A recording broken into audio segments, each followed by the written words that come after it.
చేతులతో పట్టుకో.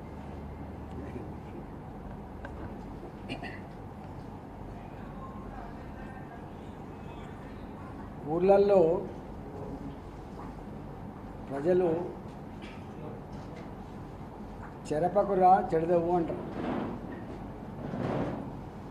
కేసీఆర్ గారు ధర్మాన్ని, న్యాయాన్ని నాలాంటి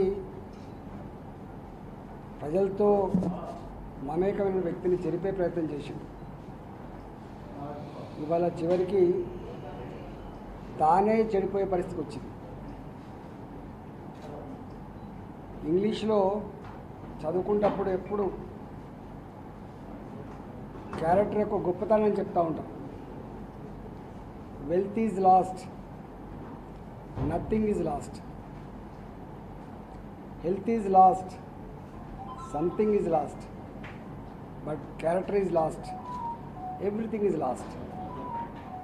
ఇవాళ ముఖ్యమంత్రి గారికి ఈ రాష్ట్రంలో క్యారెక్టర్ పోయింది. ఇవాళ సోషల్ మీడియాలో చెక్కలు కొడుతుంది. చిన్న పిల్లగాళ్ళ కాంచెలు మొదలుపెట్టి ముసలి వాళ్ళ వరకు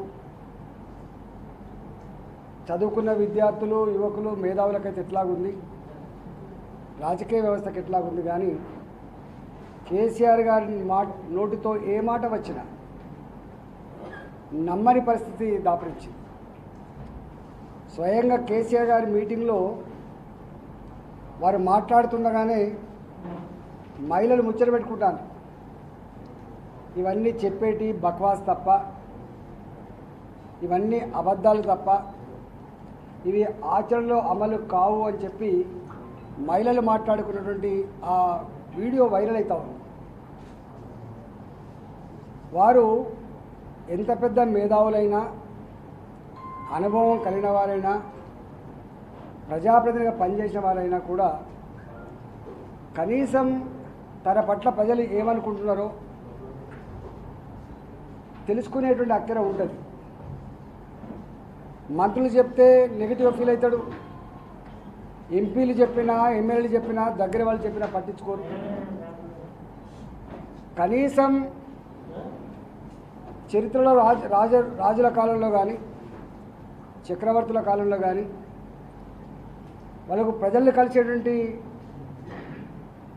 భాగ్యం లేకపోయినా మారువేషంలో ప్రజల్ని కలుసుకొని ప్రజలు నా పట్ల ఏ దృక్పథం ఉందో అసెస్ చేసుకునేటువంటి భావన ఉండే. కానీ ఈ ముఖ్యమంత్రి గారు చరిత్రను తిరగరాసి గతంలో ఉన్న ముఖ్యమంత్రులు పొద్దున పూట ప్రజా దర్బార్ నిర్వహించేవారు. ఎక్కడ ఎవరికి ఏం అవసరం ఉన్నా కూడా ప్రజల్ని చెప్పుకునేటువంటి వెసులుబాటు ఉండే, ఉన్నంతలో పరిష్కారం దొరికేది. కానీ ఈ ముఖ్యమంత్రి గారు ప్రజా దర్బార్ని క్యాన్సిల్ చేసింది. రెండవది,